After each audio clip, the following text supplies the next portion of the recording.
Hey everybody, I'm Chris, And I'm Adam. and this is the Gamers Hall. And today we're going to be talking about Tasha's Cauldron of Everything. But specifically, we're going to be talking about a specific subclass. And we want to talk about a few things that we find good about them, probably some things we find bad about it. And then we're going to talk about the roleplay value in those and what you can do in order to spice up the subclass a little bit or just add extra things to a campaign that a DM can use to create maybe a driving force for the campaign or add additional content. You know, give these characters flavor. Maybe the specific area that you're going to, how's the subclass fit into this area that your players are about to adventure into. Yeah. And we want to touch on a couple of ways that maybe this subclass can fit into different worlds. Different campaign settings, because some of these are pretty spot on what campaign setting they fit in. Yeah. Some of them are not. Time, everybody. We're going to look into Aberrant Mind. This is a really cool sorceress origin that gets into the weird side. Yeah. Not to mention, I love sorcerers. Yeah. But so let's talk about the good. The good is thank you for a psionic class. Lots of us like psions. I've never personally had a problem with any of the psionic classes, even though in 3rd edition they got a little broken. Well, okay. 4th edition psionic classes were fantastic, by the way. Well, this is a psionic subclass. Yeah. Not a psionic class. And a lot of people are going to be a lot of people are angry that there's not a psionic class, but the psionics are subclasses, Right. which I understand because they're having a difficult time trying to balance psionic classes, and it's just much easier to do the subclasses, and they're probably waiting for Dark Sun to do a psionic class. Probably. It would definitely fit the most. But speaking of the good, thank you, Wizards, for listening to the community and giving sorcerers more spells. Yes. Huge bonus. 3 extra spells that you don't have to worry about picking up at the beginning. No, it's not an additional list you can choose from. No, it's just extra spells you get. First level, you're getting 2 extra first level spells known and 1 extra cantrip with this subclass. And because one of my biggest complaints for the sorcerers was that they just didn't have enough spells known, because I always thought it was infuriating that the Eldritch Knight had as many, if not more, spells known than a sorcerer. One's a 3rd caster, one's a full caster. Yeah. I always sorcerers are about making a certain thing better. They're about quality over quantity. So we've had lots of debates, but this isn't the place for that debate. Right. But it's just good. Yeah. Extra spells. So, you're getting extra spells. Telepathic speech is a nice little ability. It's not going to break the game any way whatsoever, but pretty cool. Yeah, I mean, you basically start the combat, bonus action, you telepathic bond with one person. Yeah. You and that person, you're doing covert op missions, mm-hmm. You're doing, that sneaky person trying to get in. Like, you have a telepathic bond, you can communicate with them for those stealth op missions. Yeah. Or, maybe you just want to do it with the rogue, so the rogue's going ahead, and it's like, listen, man, anything happens, you let me know, and then the group's going to come in. And once you've made this connection with that one person, you keep that connection. You can activate the ability a number of minutes equal to your sorcerer level, but you keep the connection. So there's a reason why it has miles that you can travel. So you literally can go out with a scout. Say you're about to, the DM's got you trying to see where an army's at, and you can connect with the general of the other army and tell him exactly where things are at. Well, the connection lasts for a number of minutes equal to your sorcerer level.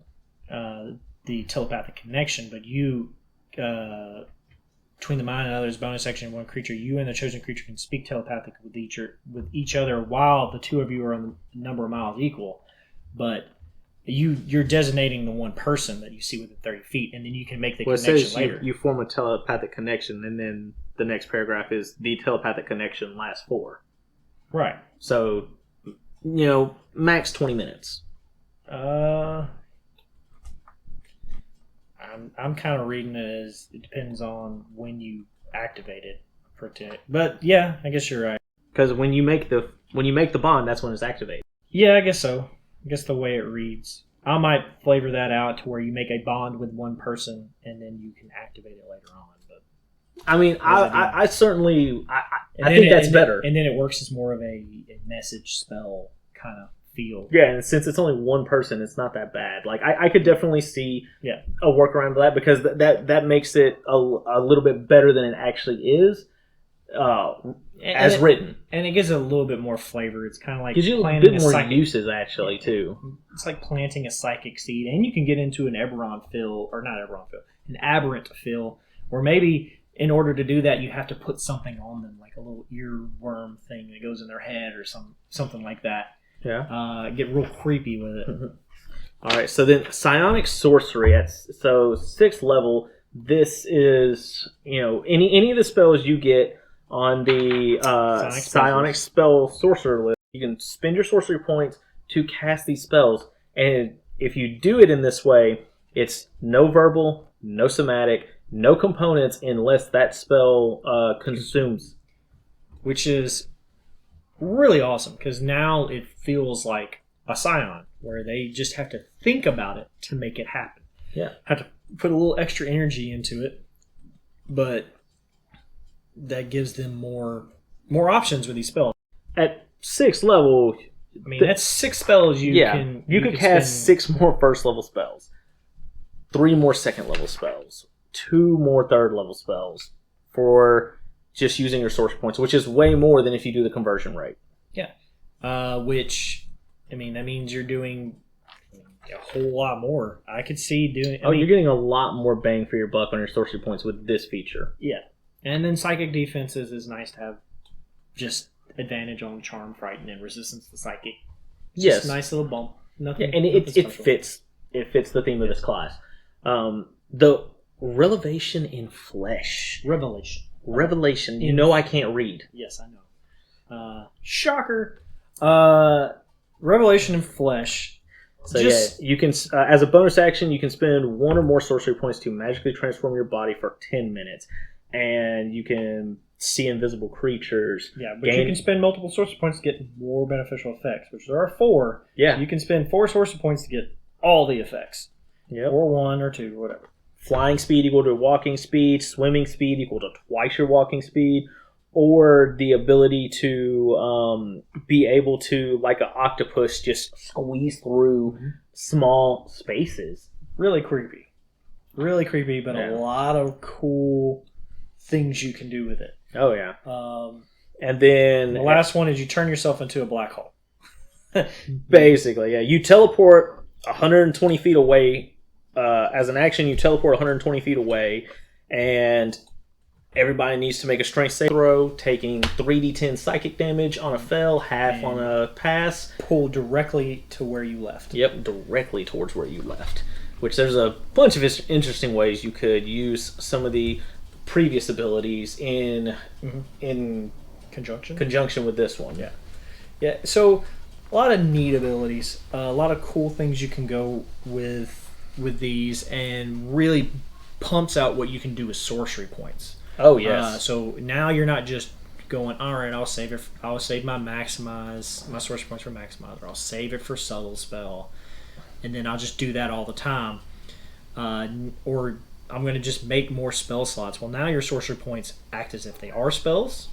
They give you weird abilities. Yeah. It also gives you ways to basically now you could cast some of these spells as if you did cast subtle spell, but on top of using another meta magic on top of them. Yeah. Which role playing wise, the spells that you're picking up, like Mind Sliver, Calm Emotions, Detect Thoughts, Sending, and like Rory's Telepathic Bond, and even Telekinesis.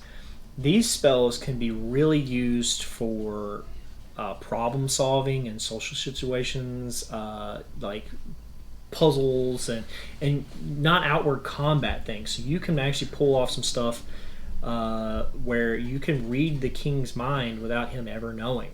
Yeah. You can secretly you can stop the escalation of an encounter and turn it from a fight into, hey, we can talk this out, calm emotions, everyone. Yeah, you could drop the boulder on something's head without them knowing that you're doing it.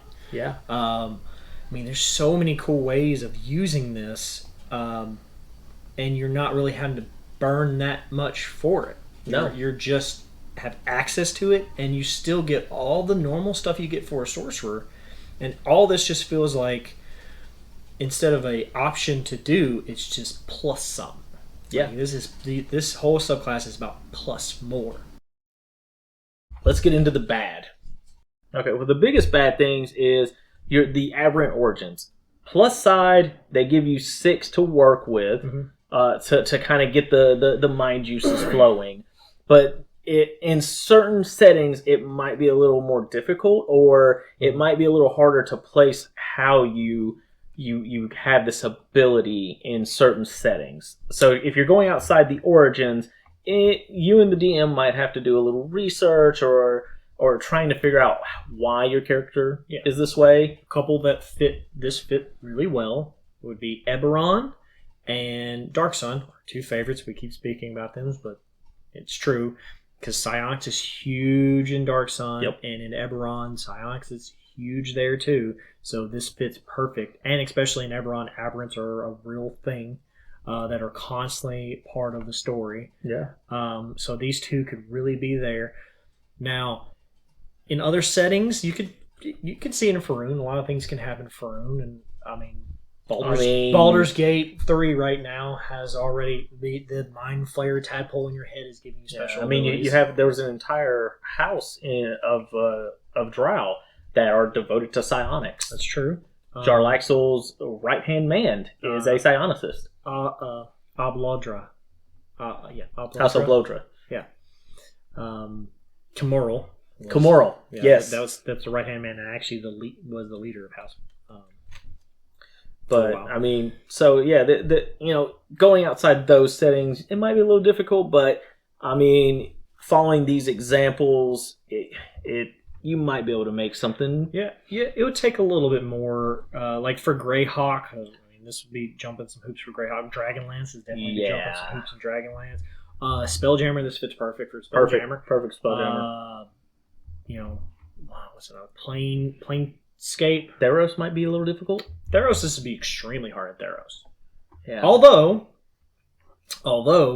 a character you could play that was in Theros that would be Ashiok, the Planeswalker Ashiok, blue-black Planeswalker, all about mind, all creepy, like missing half of her forehead, like it's not there, even though it has little horns and stuff. But it's about getting into people's heads and nightmares and controlling their mind in ways.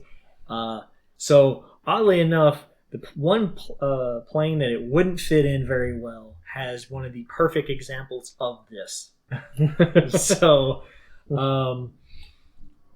it could be on Ravnica would be a weird stretch because it doesn't really fit. But I mean, it could be House Demir.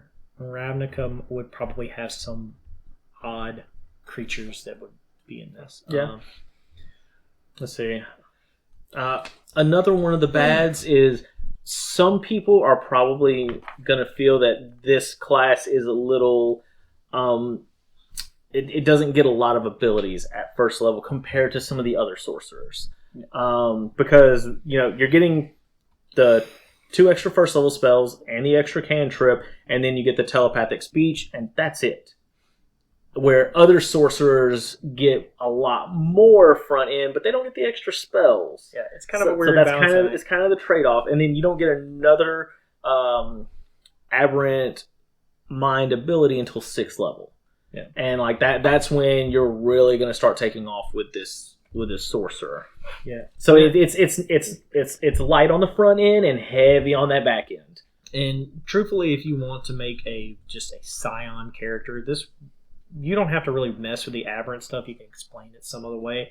But just get up to 9th level, in this class, and then you can jump over to any other class and pick up other spells that you can kind of use to be that more psionic without getting into the aberrant field. Because really, the aberrant stuff doesn't pop up until 14th level. Where you really start acting like an aberrant creature. It's one thing I feel like this subclass needs but doesn't have is I feel like it should have at some level, like maybe even first level, it should have had it to where people can't read your mind and people can't detect your thoughts. Yeah, there should have been. You know what? You're right, because you're supposed to be, the one that controls those things. Picking up basically having like a ring of mind shielding ability in there somehow. Yeah, like I feel like people can still scry on you. Yeah. People can still, detect, like locate creature on you. But if they're trying to read your mind or things of that nature, that like the ring of mind shielding does, then like this shadows that. Well, there's a spell that does that, so that should be on the spell list. Oh, okay. It basically makes it where people can't detect you. I can't think of what the spell is, but I know what you're talking about. But yeah, I can't. I know it's a little higher level. But yeah, that would have been the fix for it. You just give it as one of your psionic spell list instead. Yeah, or maybe like at first level you can spend or at maybe second level you could spend your sorcery points, or maybe you can spend your sorcery points to make it to where your mind is shielded for a number of hours equal to your proficiency modifier. Yeah. Or you at least have a saving throw. Like advantage. Anytime somebody tries to access your mind, you would have at least you could roll to defend against it. Like if something does detect or thoughts, you would know. I'd make it to where you something's trying to penetrate your mind. So of course there's a lot of spells that do that anyway. So I don't know. Yeah, I would make it to where they just automatically get it. Yeah. For sure something. I feel like that's the one thing this subclass is lacking. Yeah. A little more, even though it's a lot of mind stuff going on here, a little bit more just to get in a little more of the flavor wins. Yeah. Now, of course, you could pick up all the spells, you can get all the stuff that really delve deep into this and become that mind character. If they're even on the sorcerer spell list, because I think some of those are wizard only.